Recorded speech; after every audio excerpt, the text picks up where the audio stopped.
जानते हैं वो दलित लोग जो गरीब लोग होते हैं, मुसहर लोग, हिंदू जिसको ब्राह्मण राजपूत आदमी ही नहीं मानता है, मगर वो हरिजन के बच्चे डीएम हो रहे हैं, हरिजन के बच्चे ब्लॉक डेवलपमेंट ऑफिसर हो रहे हैं और हमारे बच्चे इश्कबाज हो रहे हैं, हमारे बच्चे दिल फेंक आशिक हो रहे हैं। जाहिर सी बात है, दुनिया बढ़ेगी, लिखेगी, तरक्की करेगी। आज जो सिर्फ गली कुचे में घूमेंगे फिरेंगे, मोबाइल चलाएंगे चोरी का, और दूसरों की बहू बेटी को देखेंगे, वो डीएम कहां से बनेंगे? वो तो आशिक बन जाएंगे, वो दिल फेंक आशिक बन जाएंगे। एक जवान लड़का मुसलमान फैमिली का, वो ट्रेन की पटरी में कट गया, उसका बाप हमसे था, मेरा नमाजी था, मेरे पीछे नमाज पढ़ता था मेरी मस्जिद में, मेरा मुक्तदी था। उसका बेटा बिल्कुल खूबसूरत, स्मार्ट, हैंडसम, इतना लंबा चौड़ा, मगर वो लड़की के चक्कर में ट्रेन की पटरी में कट गया हुआ।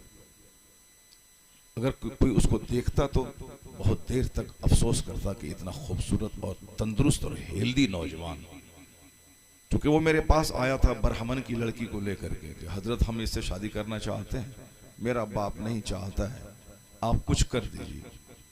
मैंने कहा एक ही रास्ता है कि ये कलमा पढ़ के मुसलमान हो जाए, और उसके बाद तुम्हारे बाप माँ को जब इत्मीनान हो जाए कि लड़की मुसलमान वाकई हो चुकी है, फिर निकाह कर देंगे, हो जाएगा, क्या दिक्कत, क्या परेशानी है, तुम पढ़ाई लिखाई करो अपना, बाकी निकाह हो जाएगा, इसमें क्या लगा हुआ है।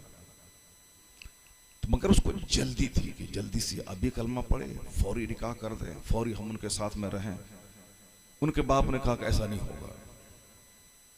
लड़की को मैंने कलमा पढ़ाया, इस्लाम समझाया, लेकिन निकाह उस वक़्त नहीं करवाया, थोड़ा सा इत्मीनान हो जाए कि ये वाकई मुसलमान बन के रहेगी। अभी तो ख्वाहिश की आग लगी हुई है, इसीलिए उसको बुझाने के लिए बेचैन है कि जल्दी से आग वो लग बुझ जाए, इसीलिए वो चाहती है कि जल्दी से फौरी निकाह हो जाए।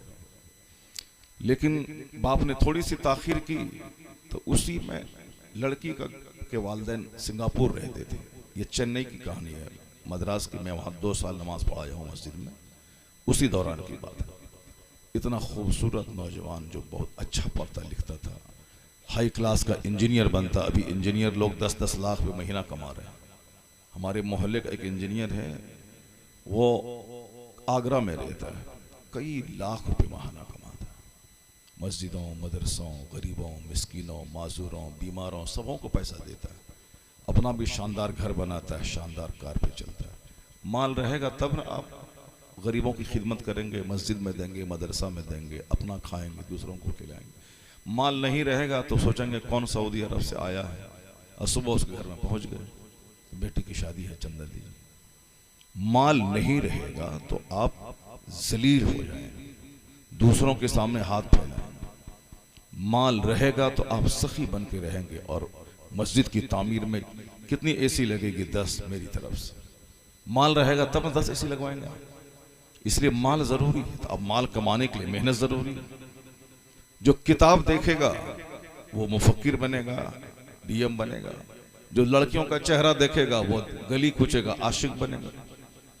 सरकार ताजुल शरिया पढ़ने के लिए गए थे मिस्र, 3 साल वहां रहे, वहां दरियाए नील तक नहीं देखा। अल्लाह समद। अगर हमारा बच्चा दिल्ली कोई पढ़ने जाता है तो यूनिवर्सिटी बाद में जाता है और लाल किला पहले देखने जाता है। अगर हमारे बच्चे आगरा जाते हैं तो वो कॉलेज बाद में जाता है, ताजमहल पहले देखता है।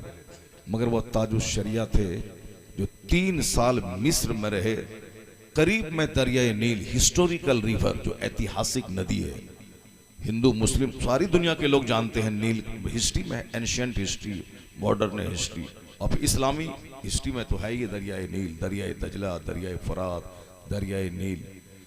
तो जानती हैं आप, जैसे गैर मुस्लिमों के नज़दीक गंगा जमुना वो सब एक मोहतरम है उसके नज़दीक, उसी तरह पूरी दुनिया में मुसलमानों के नज़दीक दरियाए फरात की एक अहमियत है, दरियाए दजला की एक इज्जत है, दरियाए नील से एक इस्लामिक कहानी रिलेटेड है। वो दरियाए नील है कहाँ? मिस्र में। तो ताजुल शरिया 3 साल वहां रहे, नील नहीं देखा, सिर्फ किताब पे नजर रखी। रूम, क्लासरूम, हॉस्टल, मस्जिद, किताब 3 साल कोई मामूली टाइम नहीं होता है। लेकिन मालूम है जिन्होंने किताब पे नजर रखी, फोकस किया, तो पूरी दुनिया की सबसे बड़ी यूनिवर्सिटी है अजहर, JNU दिल्ली में है, भारत की बड़ी यूनिवर्सिटी। अलीगढ़ मुस्लिम यूनिवर्सिटी हिंदुस्तान की बड़ी यूनिवर्सिटी है, मगर अल जामियतुल अजहर पूरी दुनिया की बड़ी यूनिवर्सिटी है।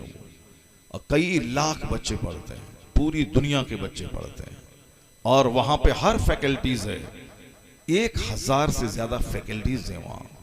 इंजीनियरिंग, मेडिकल, ITI, ये सब तो है ही, बाकी बेशुमार शोबे जात हैं। और उसी में एक शोबा आलिमियत का है, इफ्ता का है, दावा और इरशाद का है। आप बैठ के तकरीर सुनिए मेरी, यहाँ सामने बैठिए, सुनिए इधर, आप सामने बैठिए।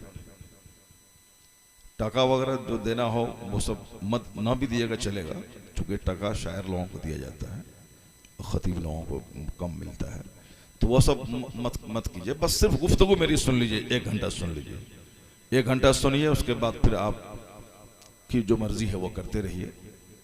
अभी मुसलमानों की खुशी खत्म हो गई है। जिसके सीने में दर्द है वो खाने से पहले रोता है कि कैसे हम खाएं। लाखों बच्चे हमारे बगैर दाना के, बगैर पानी के, बगैर ऑक्सीजन के इस हालत में जी रहे हैं, रह रहे हैं गाजा के अंदर। नहीं, आज कुछ भी अच्छा नहीं लगता है, वहां की कहानी सुनने के बाद कुछ अच्छा नहीं लगता है।